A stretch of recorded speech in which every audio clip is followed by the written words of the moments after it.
tourism is global, but it has a local impact. So, Yuan, could you kindly tell us why coastal tourism is so important to the Dominican Republic, and why is it so impacted by climate change? Thank you, Erica. And first, I would like to thank all the organizer for invite us to show you like the local impact and the climate change has in the ocean. And I would like to thank again for the work that you have been doing, not only in the global, but in the local area as a sustainable director in Iberostar. Thank you. First, the Dominican Republic as an island, the tourism is very important for us.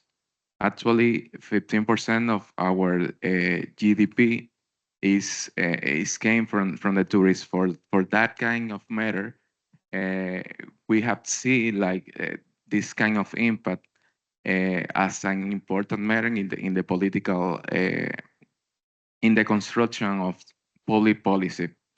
And for that, we are trying to put like the coastal area and for some an example of that, we are trying to work directly with locals community in the coastal area to try to reduce the impact of the climate change in this area. Uh, the visitor always come mainly for the attraction of our beautiful white sand beaches. But as an example of that, one of the province that have mostly all the infrastructure for hotel are in Punta Cana, who are like, how can I say that?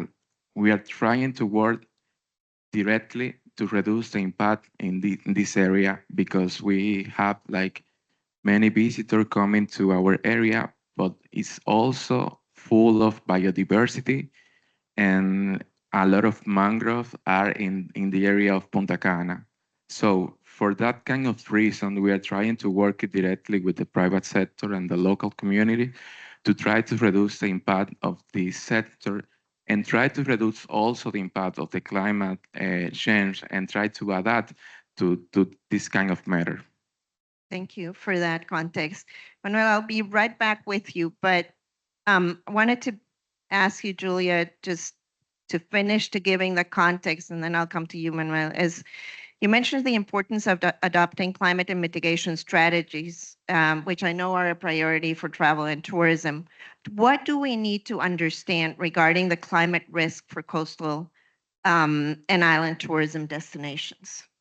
Well, I think it's as Peter was saying, rising sea levels, extreme weather events. We saw it in Acapulco, we've seen it in Caribbean islands. And while we can say there's always been a hurricane season, there always has, they are much, much more extreme. So first of all, we need to build resilience among those communities and resilience is, I mean, we saw it in Valencia in the sense of, not having the correct early warning systems or having them and not using them correctly. So we need that, the way we build our infrastructure. But it's certainly true that we have to remember in a lot of these small island nations, and we were saying about Punta Cana, tourism has lifted a lot of people out of poverty as well. So it's had major, major benefits to communities.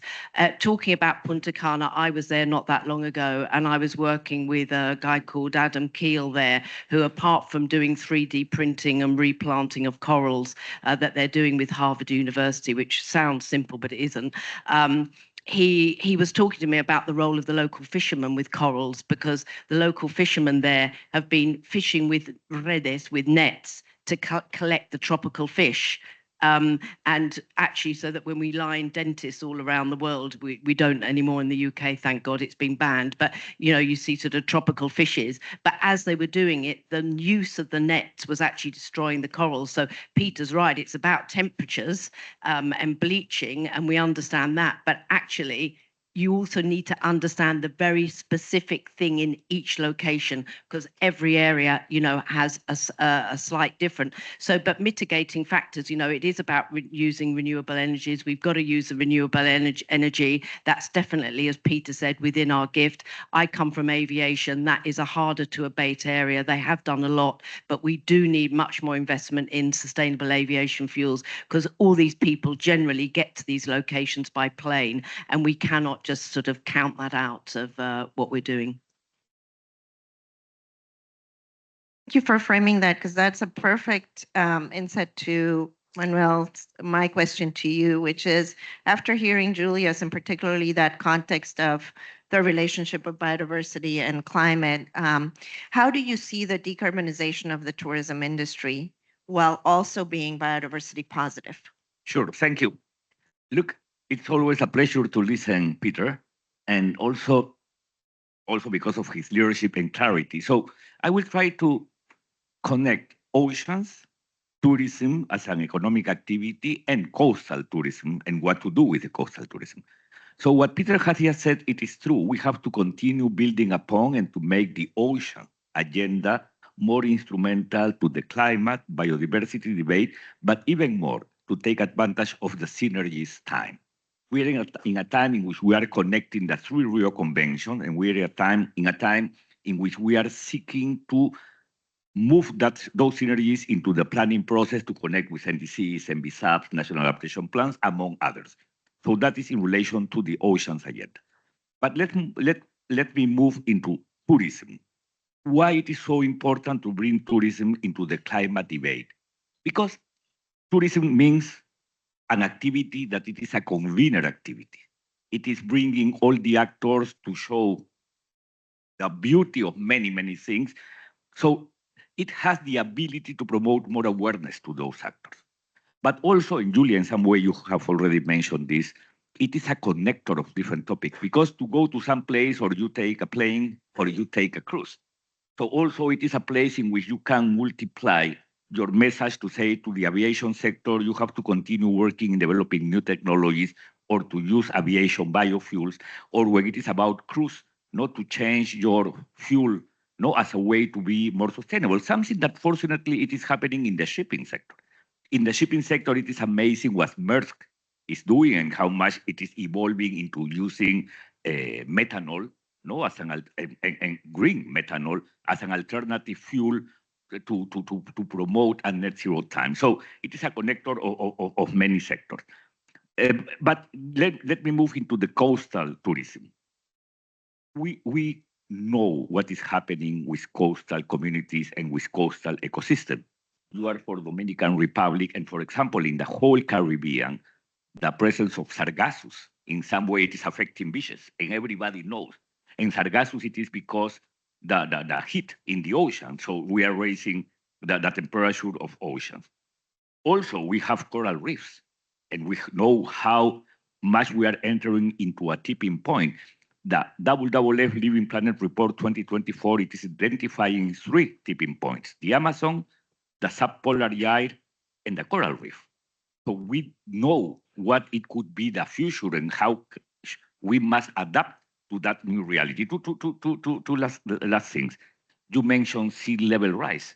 That is happening in many places, for sure, in the Pacific Island, or hurricanes, and we have just seen Milton, affecting all the Florida coast in both sides, in the Gulf of Mexico and on the other side.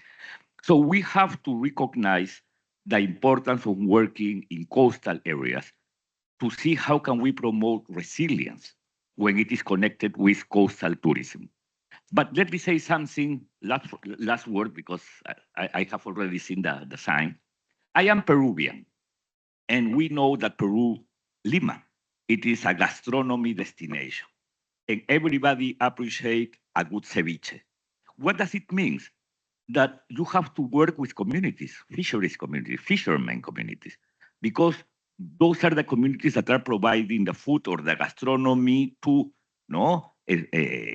bring to tourism, that are coming to some places to do those kind of things. So coastal tourism means to understand the problem, but also to see the opportunities to connect with local communities on the coast and also to promote ways to continue decarbonizing our activities, mostly in those areas, because we know what it would be the consequences of not being responsible in that sense. Thank you. I think you brought up some amazing points about connection and convening that we should take into consideration as we move forward. As a biodiversity hotspot, how is the DR combining resilience, climate, biodiversity?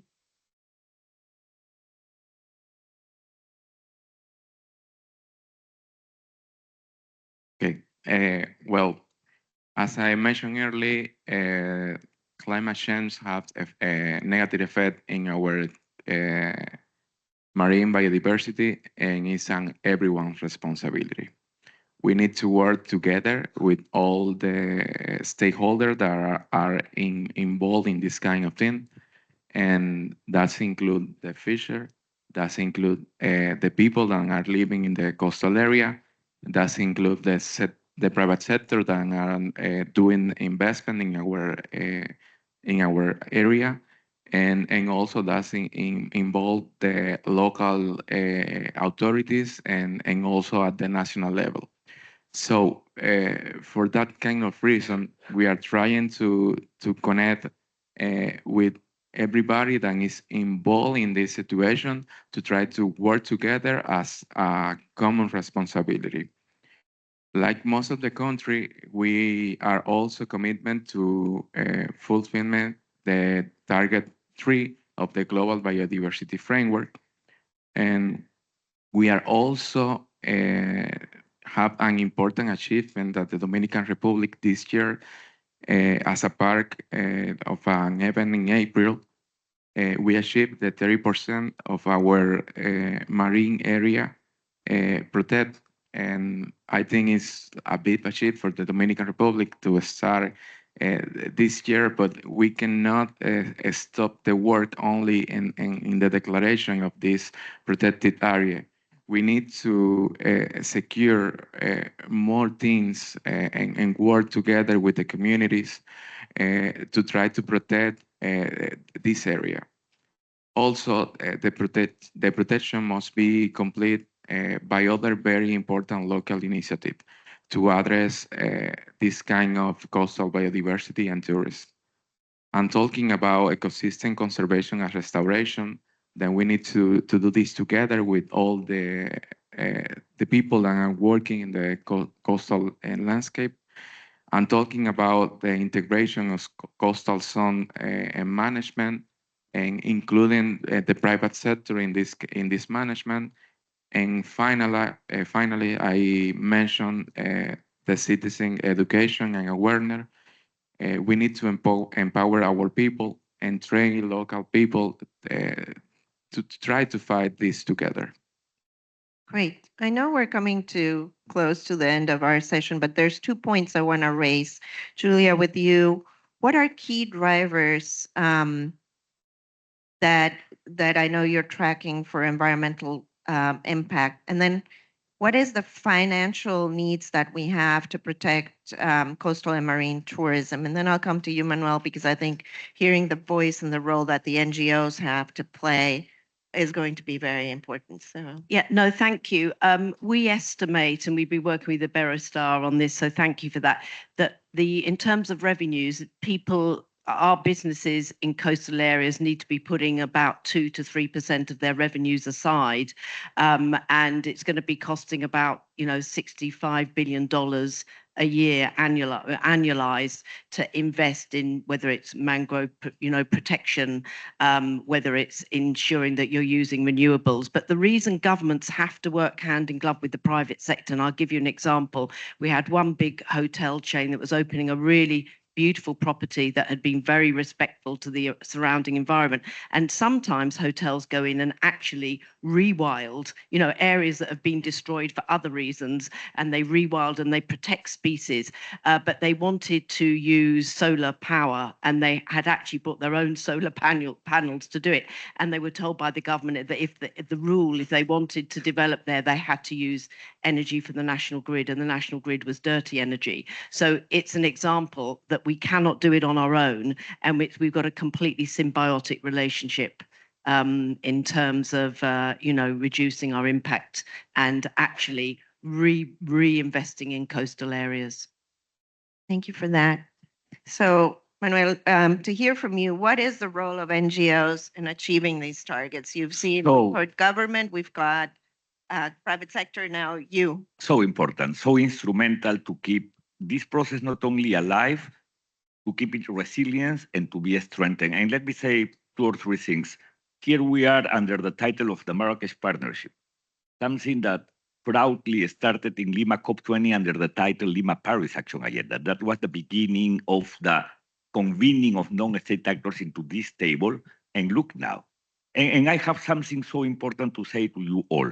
We have to keep this level of participation, because it is by having this participation that we can build new mandate for the future. Let's imagine we do want to have some negotiators talking about the role of tourism or sustainable tourism or coastal tourism. How can we do that? By having this kind of events, by moving into the next step, and then by creating a mandate for the future of negotiations of this COP. So that is so important. The second idea, it is we play a role to demand domestically to our governments to develop an ambitious NDCs and to make the NDC a strong policy instrument for our countries and to demand to fulfill the targets. That is, so NGOs have the role to translate this difficult language with a lot of acronyms, NCQG, NDCs, NAPs, and all of that into simple messages domestically, because it is the only way to honor the promise of Paris and to achieve our objective. And because we are running out of time, let me say this. Also, we have to communicate in a very effective way by using social media with clear and short messages.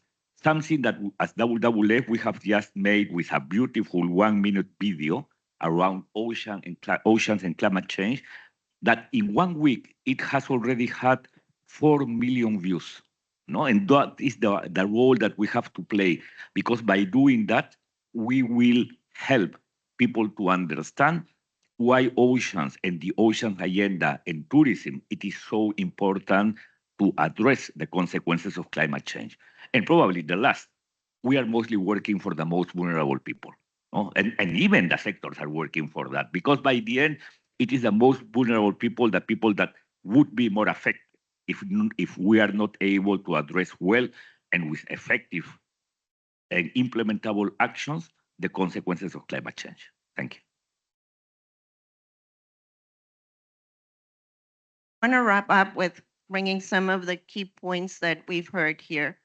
We need investment. So for the next round, I suggest also having somebody on the finance side speaking of this, but I think you did a great job of highlighting what that investment needs to look like. And we need to have connectivity amongst us, amongst tourism and the destinations and the governments, private sector, NGOs.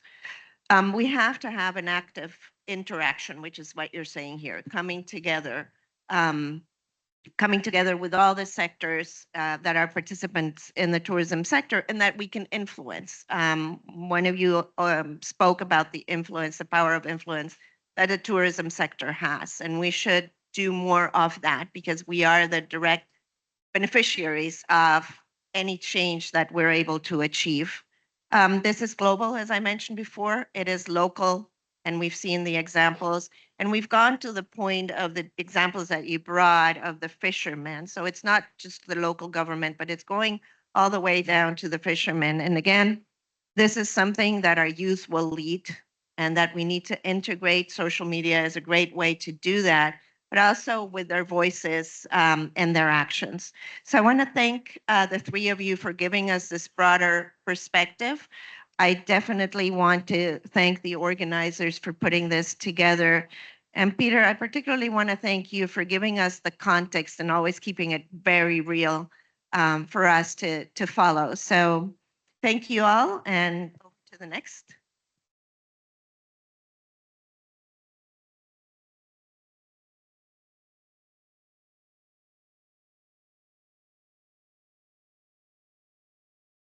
That works? Yep. Thank you so much. Thank you for such a stellar panel. Thank you for jumping in. We know the reality of COP. That's also, being live is about being able to jump in and out of panels and negotiations. So we heard a lot about how coastal tourism is a convener. It's also about bringing people together. So we also wanted to bring people and societies at the very heart of the ocean breakthrough. So we would like to share with you videos prepared by our colleagues from Edges of Earth to showcase what it means to be on the ground and working on ocean-based climate solutions. Vulnerable places on Earth, where the climate crisis and its impacts on nature and communities is a daily reality. Yet the people we meet, from scientists and conservationists to indigenous leaders, divers, and locals, as well as policymakers, entrepreneurs, and young activists, are all forging hope.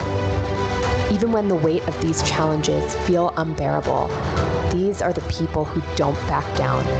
They're finding solutions, all with the aim to protect our shared future. As we uncover stories of the people who are championing marine conservation, ocean-based renewable energy, shipping, aquatic food systems, and coastal tourism from all corners of the world, we're reminded that we're not alone in this journey. Together, we can drive progress towards a sustainable future where the climate crisis has been averted and where we live in balance with nature. Together, we're striving for resilience. People from every corner of the globe, from the very edges of Earth, are sharing their vision for a fair, sustainable world that we all deserve. The ocean breakthroughs act as a lighthouse to turn this vision into reality. The road ahead will be long and will demand collaboration, financial support, capacity building, and inclusion of all voices. So join us on this journey, because together we can create the future we're all fighting for.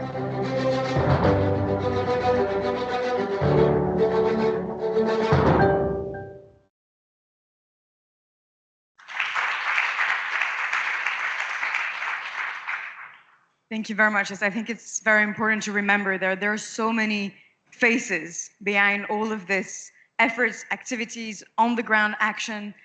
And what we heard as well in the previous panel is that it's all connected. And when we look at the ocean breakthroughs in these 5 sectors, we won't achieve one if we don't achieve all of them. It's very much a team effort. So now I'd like to call my teammates actually to talk about the progress. That's one of the other words that I heard from this video, is that there is progress. There are some good news that we can share as well.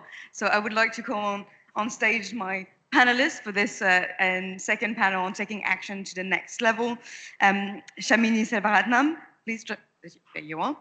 Tatiana Antonelli, Dwight Sheriff, and Gabriel Muswali, please join me on stage. I'll introduce you briefly as we have a casual little chat about how much progress you have achieved in the last few years and how you are making a change. Gabriel, please join us.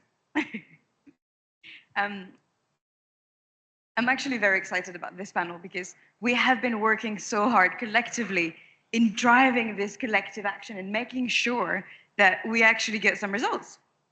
And since COP28, we had a big moment in COP28 and nature being at the heart of the conversation. And for the ocean community, it's true that being recognized so well in the outcomes of the Global Stocktake, finally getting the results that we are part of the solution to address climate change, how much has been done since? And I'm going to turn to you, Shamini, first. You're International Climate and Clean Energy Associate Director at Ocean Conservancy. You're one of our key partners. Ocean Conservancy has been spearheading the work on renewable energy for the ocean breakthroughs. And at COP28, there was actually a commitment on tripling renewable energy capacity. And as part of the work to really get it down also into national strategies, OC has been working to develop some new tools to integrate responsible offshore wind into nationally determined contributions. So can you tell us a little bit more about the key takeaways from that great report that, of course, all of you are going to read afterwards?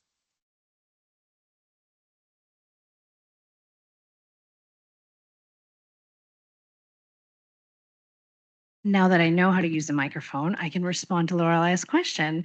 Thank you so much, Lorelai. I'm here in my capacity at Ocean Conservancy, but also I sit on the steering committee of the Global Offshore Wind Alliance, which was launched 2 COPs ago with the leadership of the International Energy Agency, Denmark, and the Global Offshore Wind Energy Council, or the Global Wind Energy Council.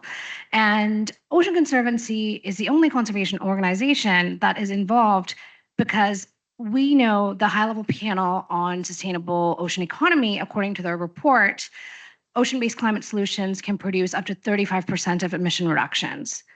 Of that, phasing out offshore oil and gas and phasing up offshore renewables are the 2 major contributors. And amongst the offshore renewables part, offshore wind is the biggest contributor to the emission reductions.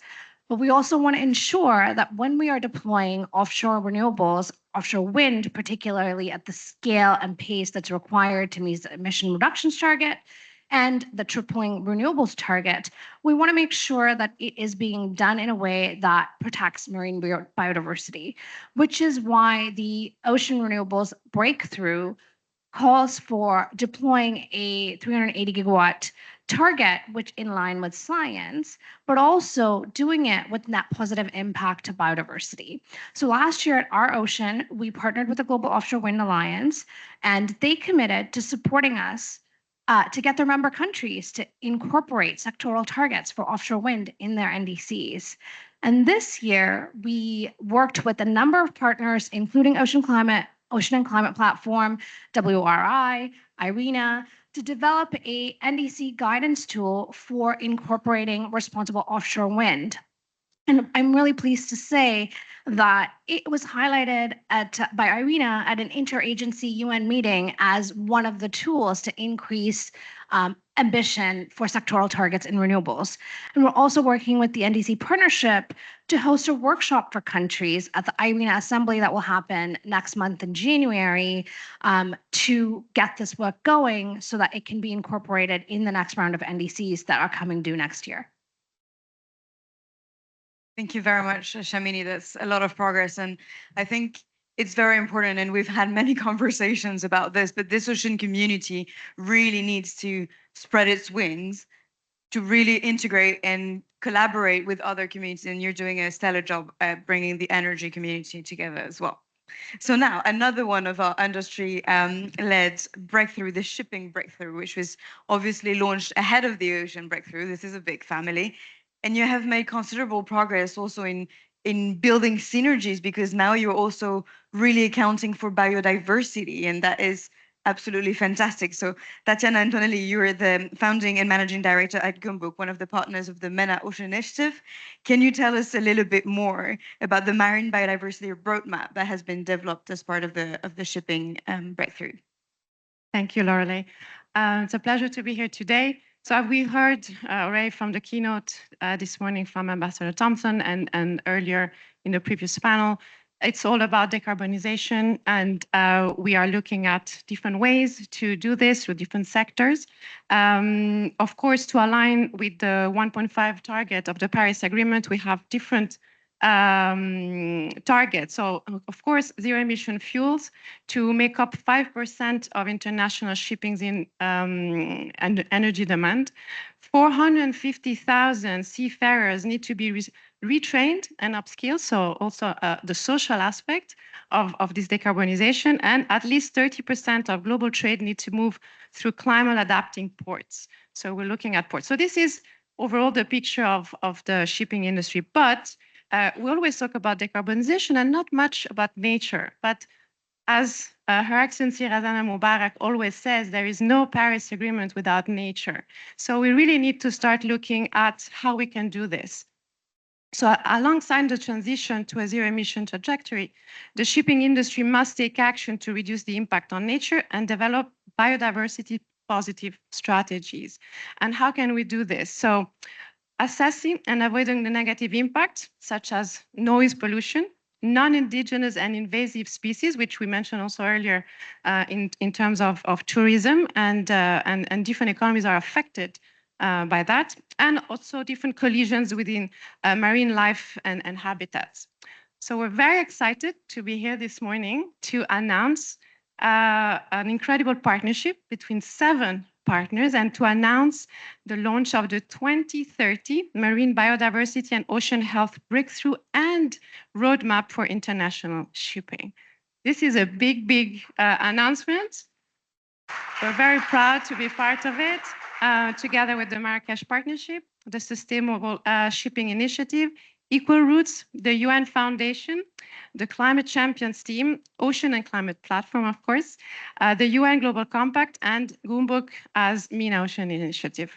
So this breakthrough will provide a roadmap, as we said, around which businesses and government can unite to reduce maritime's impact on the ocean while transitioning to a just, equitable, and resilient zero-emission shipping sector. So the milestones for this breakthrough are aligned with international commitments, of course. The initial targets for the marine biodiversity and ocean health breakthrough goal is to reduce the impact of the shipping industry on marine biodiversity by 30% by 2030, 40% by 2040, and 50% by 2050. The breakthrough and roadmap is dynamic, and hopefully we will have a huge need of data, and that hopefully will continue coming through. And we will also be looking at the progress being made, but this is, work in progress. To transition these milestones into tangible action, we will be looking at best practices, gaps also must be identified, and commitments to real-world economy actors. And I think this is where we're looking back at what we were saying, partnerships and collaborations throughout different sectors. Without the government, without the NGOs, without the communities and the private sector, this cannot be achieved. Thank you very much, Tatiana. There is true leadership, like talk about walking the talk, really. So finally connecting the dots between ocean, climate, and biodiversity. And that brings me to a few weeks ago when we were in Cali, where we had so many discussions about really bringing our efforts together and seeing that the shipping sector can really lead the way in that regard is truly impressive. So thank you very much. Talking about biodiversity, of course, I'm going to turn to one of our favorite breakthroughs, the mangrove breakthrough. I mean, this has been one of the most successful initiatives of the last couple of years, as a partnership with the Global Mangrove Alliance, the High-Level Climate Champions, and many other partners are joining forces with the support of Pew Charitable Trust. You're now launching as well an NDC task force. So it's really a powerhouse. It's about protecting nature, fighting climate change, but also bringing the capacity building that is needed for countries to really integrate these ecosystems. So we're very lucky to have with us today Mr. Dwight Sheriff. You're the Deputy Executive Director for National Protected Area Authority of the Ministry of Environment and Climate Change of Sierra Leone. Sierra Leone was actually the first country to endorse the mangrove breakthrough in Africa. Talking about leadership here again. So can you tell us a little bit more how this is reflected into your national climate and mangrove plans and how that aligns with the guiding principles of the mangrove breakthrough?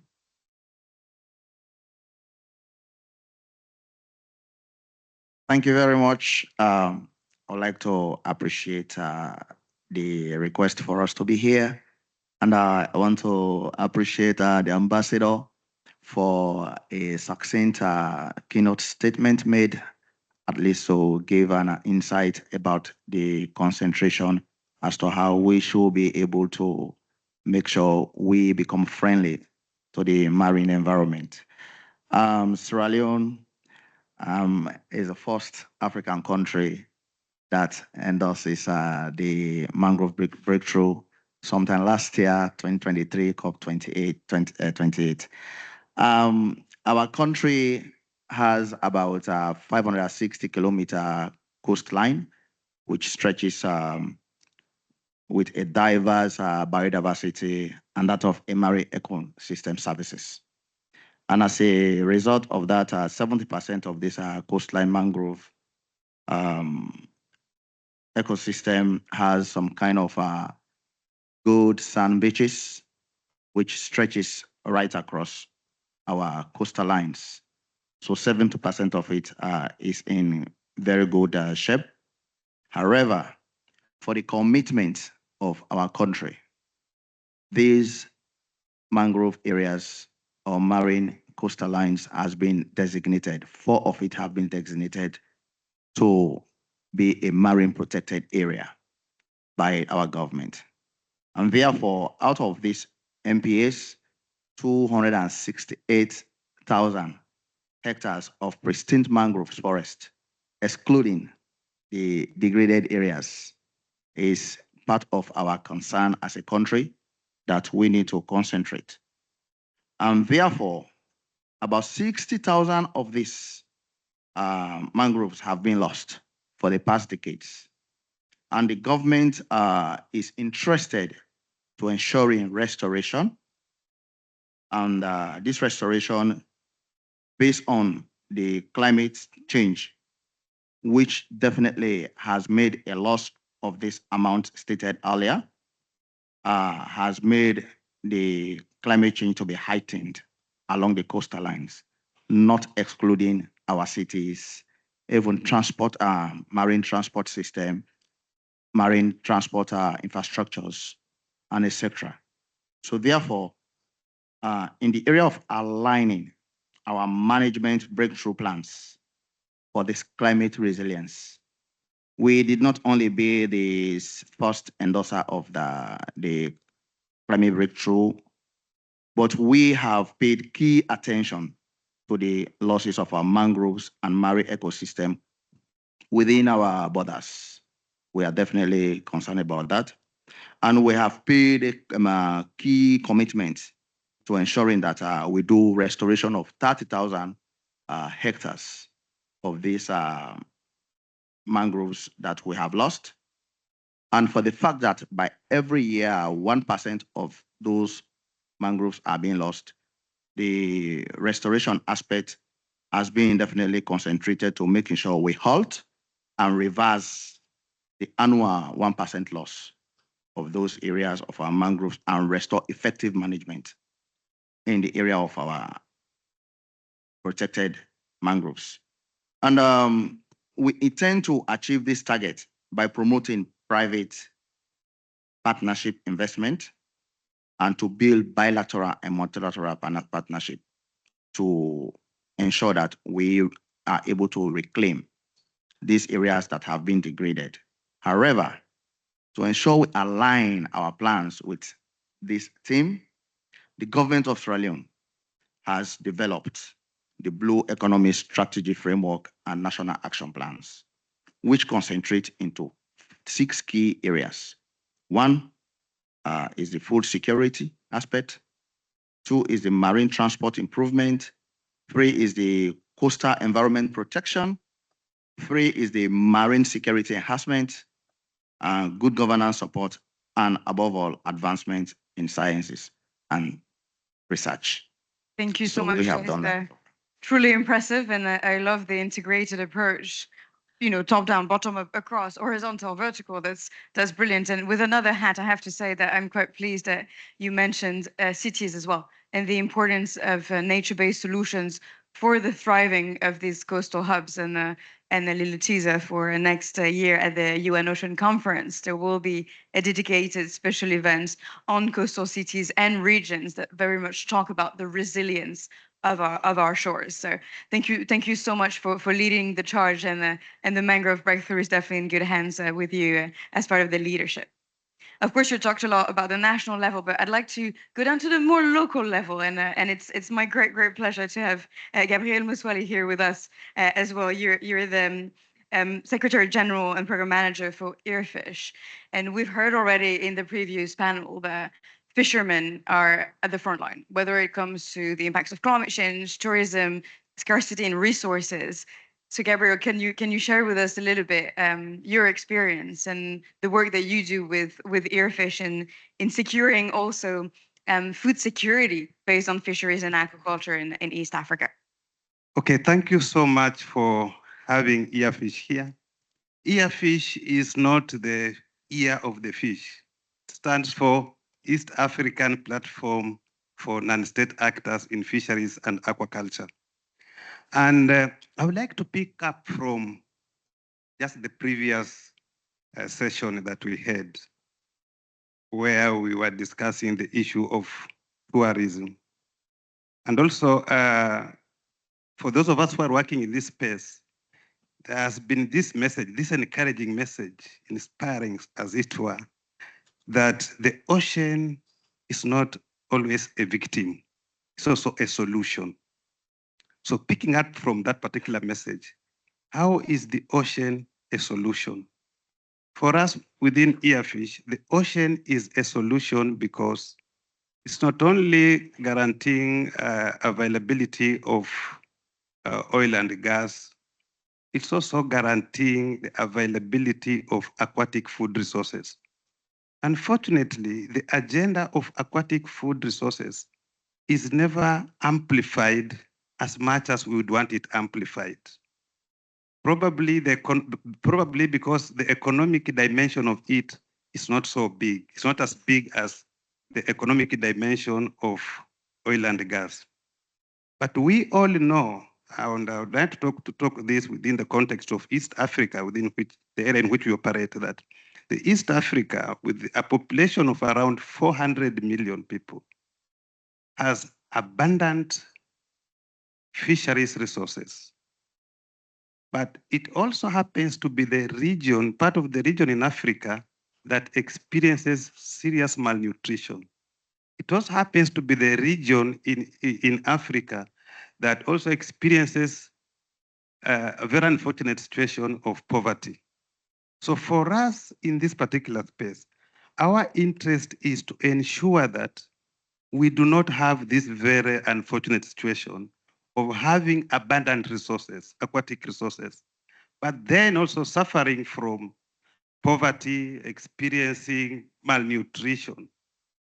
So our interest is to be able to amplify the agenda of aquatic food resources within the ongoing discussions on climate financing. So what we are doing is to make sure that the governments within this particular region prioritize aquatic food systems. Okay, so this is very important because if you are talking about Sustainable Development Goal 1, Sustainable Development Goal 2, Sustainable Development Goal 3, aquatic food systems contribute immensely towards these particular goals. And as we all understand today, aquatic food systems have low carbon footprint. They actually also guarantee very healthy foods. So we are trying to ensure that we build bridges, we strengthen synergies towards ensuring that even as we talk about climate financing, part of what we should be giving due consideration is aquatic food systems. There is this new idea about need-based adaptation. So our intention is to make sure that as we talk about this, aquatic food system is not left behind.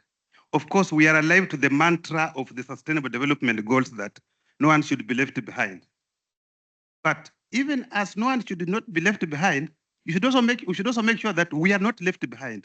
So we are making deliberate and conscious efforts to make sure that we are in the mainstream agenda of these particular efforts. Thank you so much. Thank you very much, Gabriel. And obviously, you make a compelling case for how we can bring fisheries and aquaculture into the climate debate. And that's something we have been working on very closely with the FAO and the Blue Food Coalition and the Environment Defense Fund. And it's a big part of the conversation on how we bring this together. And Manuel in the previous panel highlighted the work of the Marrakech Partnership, so also want to thank him for that.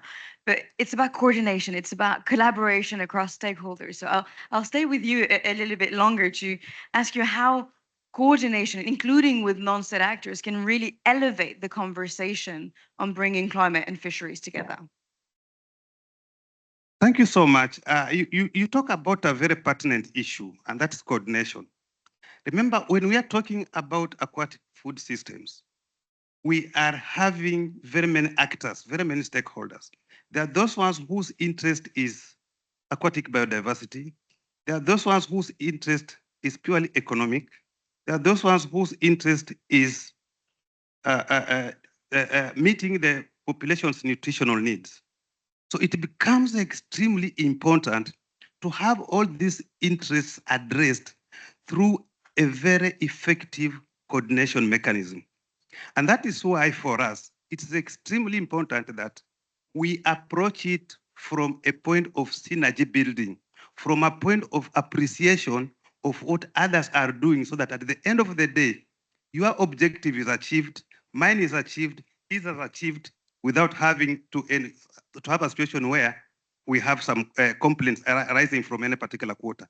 So if there is one agenda that actually epitomizes the importance of synergy building, the importance of coordination, it is this particular agenda. And we are happy that throughout our collaboration with the Food and Agriculture Organization, that has been the main issue that has actually served as the pivotal area for our engagement. Thank you. Thank you very much, Gabriel, and we'll continue a little bit on this collaboration thread, but also at the regional level. So let me turn back to you, Tatiana. We mentioned the Ocean Initiative as well, and you're obviously very active in the MENA region.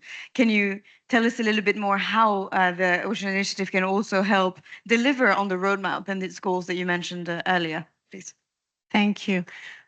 We started the MENA Ocean Initiative back in 2023 with the first summit, and that was in the occasion of COP28 coming to the UAE. The MENA Ocean Initiative was then launched officially at COP28, and that was established as a strategic partnership with the high-level climate champions, the UN resident office in the UAE.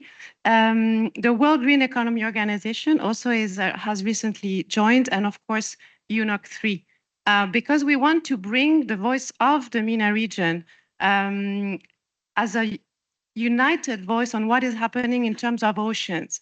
Rarely, when you talk about oceans, you actually have the MENA coming through. Usually you have other areas in the world, but we have in the MENA an incredible variety of biodiversity, and also we have an economy, blue economies that are very, very present. But somehow we don't come through as a united voice, and this is where the MENA Oceans initiatives came alive and came through. So our priorities, of course, are to create a community. We have incredible research. We have private sector very prominent, governments doing an incredible role in terms of policies and advancing the agenda, but somehow, sometimes they work into a silo. And so ideally what we want is to bring them together, have more transparency, more data sharing. Specifically, sometimes it happens that in one single country, you have the same research on an ecosystem going on, and this is where you duplicate funding, duplicate, intelligence. So we want to, and we believe that coming together and collaborate more can definitely be helpful at a regional level. In terms of how we can support the breakthroughs and specifically the shipping, if you look at the MENA region and the Gulf specifically, that is an incredible, intense shipping area. But at the same time, there's a lot of progress being made. So bringing together all these partners can be really important, and we can bring this voice to the breakthroughs and work together. There's a need for awareness. I really appreciate when earlier we were talking about engaging the youth. Today, I feel when we look at youth, we're not telling them enough how nature is at the base of their future, not only because they should like nature, but how nature is capital and how there's no business without nature at all levels. You can be in fashion, you can be in energy, you can be a dentist. If you don't have nature, it cannot continue. So youth needs to be engaged. In terms of oceans, it's even worse. When you ask someone or youth, what is nature for you? They will tell you about mammals. They're not going to tell you about, fish or corals. And this is where we feel there's a big gap. We need to have the youth part of this dialogue. We need private sector and governments to come together, and the support of the NGOs and social enterprises to fill this together. Thank you very much, Tatiana, and music to my ears about breaking down the silos. As you all know, I'm very big on breaking down the silos and bringing people together. And on the youth point, I think is very important. And I just want to, small shout out to our friends from Sustainable Ocean Alliance, because they're really leading the charge here. And I see Mark over there, in bringing youth into the delegations as well. And that's something that we need to encourage, and making sure that we have many youth champions, and they need to also have access to these types of conversations and be able to be included because we heard earlier from Erica, it's their fight to fight for sure, but it's our fight collectively. So it's by bringing them on board that we'll get anywhere. So thank you so much. Talking about collaboration and championing, going back to my friend Shamini, you mentioned earlier the Global Offshore Wind Alliance, and can you tell us a bit more how this coalition can power the offshore wind breakthrough? Thanks, Lorelei. So the Global Offshore Wind Alliance is it's currently 21 members strong. It includes 21 19 national governments and 2 subnational governments and 8 stakeholder partners. And when it was launched, its initiative, I think that it was launched in Egypt at Sharm el-Sheikh at COP. The intention was to mobilize from the government side leadership on accelerating the deployment of offshore wind. And I think that their willingness to initially, it was meant as a diplomatic effort, but their willingness to work with cross-sectoral partners by working with Ocean Conservancy and then in collaboration with the Marrakech Partnership and with being part of the Ocean Breakthroughs in as well, shows that we need cross-sectoral partnerships in order for their ambition to be achieved as well. When we talk about biodiversity, I want us to think about, when I'm speaking to the energy folks, I say to them, I don't want you to think about this as sort of a sustainability ESG aspect for developers or for, companies. I want you to look at it from a de-risking perspective, right? Because when you are looking at projects and you're trying to deploy projects, if you don't actually have the biodiversity aspects into considerations, that will undoubtedly lead to conflict with other existing ocean users. So ensuring that that collaborative aspect is there is really key. And for us, when we launched the Ocean Breakthrough, you were one of the champions of this and as focal point for MPGCA Oceans and Coastal Zones. Our goal was to not just do the emission reduction component from ocean-based climate solutions, but ensure that these ocean-based climate solutions are deployed in a manner that protects marine biodiversity and ensures that ocean conservation is a key component of that. So bringing these partners together who otherwise don't necessarily see this is quite critical. And I'm really pleased to say that when the offshore wind guidance tool was launched, it was launched here on the 14th at a side event with Irina. Irina's Director General came, and in his comments, he talked about biodiversity. And I'm glad that we are connecting these bridges. When World Bank's Director for Energy and Extractives, because they're combined at the World Bank, came and spoke at that event, he also mentioned biodiversity. So I'm glad to see that our work, as you mentioned, is breaking these silos and connecting it to other sectors that our ocean breakthroughs are working on, but is putting nature and biodiversity at the heart of the work that we're trying to push forward. Thank you very much, Shamini. I think it's very clear that we need to put biodiversity at the heart of all of our work if we are to get anywhere. But you also mentioned something very important. It's government leadership, political will, which is, in today's world, sometimes a little bit challenged. How can we also build on that collaborative efforts from a government perspective? So you see me coming, Dwight. I want to turn back to you and see, with your experience in Sierra Leone on marine conservation, how can you help and build that collaboration across African countries and making sure that we safeguard these wonderful ecosystems? Thank you very much once again.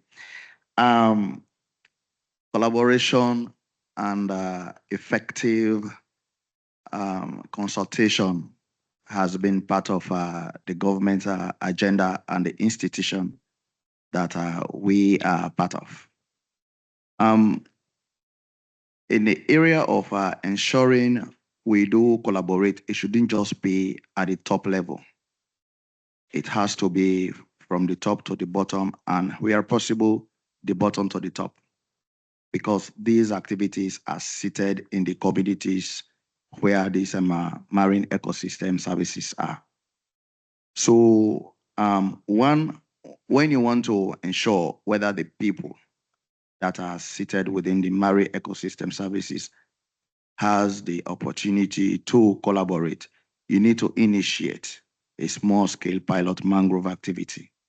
And when you take it to them, you will be able to understand their demands. And those demands are the things that will have to work along with their own plans so that you can be able to achieve the initiation that we have put together for a small-scale mangrove pilot program. So that is part of the collaboration. It should be a community-based co-management activity. And also, if you want to ensure a fair stakeholders engagement, you need to develop the area of commitment, benefit sharing, and what party A will benefit out of this, party B will benefit out of this. At the end of the day, everybody will understand that we are in this together. They will be able to own it. So it will be able to cut across. And in the aspect of building coalition, that is very key because no one institution is working in the space. You look at the community, you look at government institutions like the ministries, departments, and agencies. You identify those institutions and you try to align your own program with theirs so that when it comes to implementation, you will be able to achieve a common purpose. So once that happens, it will be a fair share for everybody's activity to be done in that space, not just for the achievement of one person. And if you need to ensure that happens, sometimes you don't just limit it at the level where you just take the decision. You'll have to come down to make some kind of MOUs or MOAs, wherein you go into an agreement with the community people, they understand what it is about, they'll be able to serve as the protectors of what you want to do. And at the end of the day, they will have to own it as part of them because they will be able to protect it, preserve it, and it will yield the necessary benefit as required by all. And above all, when you decentralize the marine ecosystem management program, that speaks volume. Because what happens most times in certain countries or environments, you take a decision up there, you want to go and seek it down to the people, which you do not know what is their demands or what are the demands or what they want to definitely benefit out of it. So sometimes when you do a constructive engagement, where possible, at the bottom there, you'll be able to make a well-informed decision at the top because you exactly know what the people want. And at that level, you will have to involve the other structures in governance. You have the district administrative governance aspect of, like for my country, you have the chiefdom administrative governance aspect. So at the end of the day, whatever benefit it is, we'll be able to align it as to where to put it for development, where to put it for what have you. So we believe decentralization of those activities will help to enhance the outcome of whatever we might want to do in our space. And finally, I believe we have not only been the first endorser of the program, we have also advocated and championed other countries to come on board, like Sierra Leone, like the Gambia and others. They are now part of the mangrove breakthrough, and we are happy to be the first endorsers. Thank you so much. And thank you for rallying all the countries behind the mangrove breakthroughs and for your leadership and sharing with us also all these good practices and knowing what the people want. I think that's definitely a key point to advance our collective agenda and democracy around. We're coming to the end of our panel. I hope that we have managed to share some of the progress across the ocean breakthroughs, showcase that it's collectively, it's definitely a social experiment, an adventure that we're building with the ocean breakthroughs, but it connects us, it brings us all together, and I want to highlight that, of course, there's progress being made all around, and this is a team effort. But ultimately, the state of the ocean is still in a dire state. So before we come to our closing remarks, we still have one last message that every degree counts. And I'd like to share also that message through a video recently launched by WWF on marine heat waves, which is an increasing phenomenon. We can see it all around the world. And I think this is a very powerful message to hand on. Please.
For the ocean, it's really every fraction of a degree that counts. So we need not to give up on the 1.5 target. And in the last stretches of this climate COP, we call on all the governments to make sure that we actually deliver on the objectives of the Paris Agreement. So thank you to all of our wonderful speakers. Big round of applause for all of them.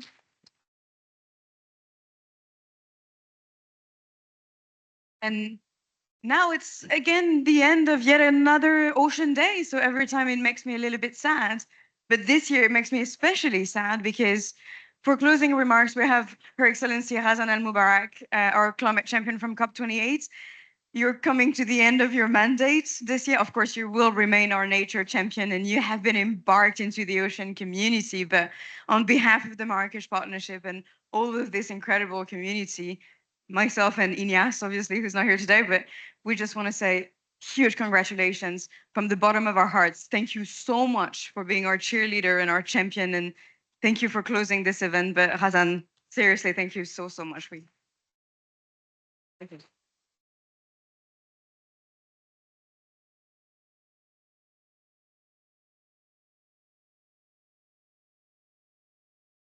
Dear incredible ocean community, we have come a very long way, but as our incredible host today said, there's still yet a lot that we can and should continue to do together.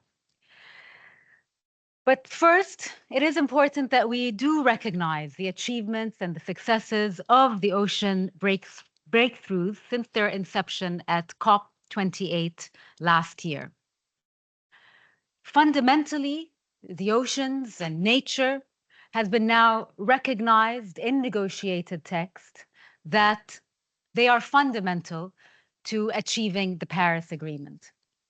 We just came back from Cali, where COP16 recognized not only the importance of the ocean, but the need for this synergistic approach between working on nature-based solutions, ocean-based solutions, our ability to engage and act to address climate change is also fundamental in our approach to addressing the Rio Conventions. The ocean breakthrough has truly been a breakthrough because it demonstrated this need to continuously break silos. The nature conservation community cannot continue to work in a silo. The shipping industry and the shipping sector cannot continue to work on their own. Indeed, Coastal tourism cannot also happen in absence of this important dialogue between the various sectors that are not only impacting the ocean, but also benefiting from the oceans. And I am extremely, extremely proud that the Ocean and Health and Marine Biodiversity Target launched today as part of the Shipping 2030 Breakthrough is another important step in adding nature goals to our decarbonization strategies. And we're seeing this as a blueprint that other sectors should follow in their near future. But we need to continue to institutionalize things. We need to ensure that our NDCs, the next version of our NDCs that are only a few months away, they need to integrate nature-based solutions and specifically blue nature-based solutions. We also not only urge governments to integrate that, but we also recognize that we need action from more than just governments. We need all sectors across the society to continue scaling investments and action to fully unlock the potential of ocean-based climate solutions. And again, we're seeing incredible progress from the real economy, from the private sector, from civil society leaders. For example, $300 million has been secured by the Ocean Resilience and Climate Alliance Philanthropic Initiative for Ocean Climate Solutions. We also see the Global Fund for Coral Reefs and how they've mobilized more than $200 million to protect these extraordinary but rapidly declining systems. The ocean breakthroughs can fast-track ocean-based solutions in 5 key sectors. As I said, marine conservation. As the previous panel discussed, the importance of aquatic food, offshore renewable energy, shipping, and coastal tourism. And ladies and gentlemen, by identifying turning points to reach by 2030 in each sector, the ocean breakthroughs act as a powerful catalyst to connect ocean, climate, and biodiversity goals, thereby helping to deliver greater ocean action for the benefits of nature, of climate, and for people. So let us continue to work together on the ocean breakthroughs. Let us deliver and let us ensure that this topic is mainstreamed through the NDCs. Thank you so much for letting me be part of this incredible journey and looking forward to seeing everything that we can continue to accomplish together. Thank you very much.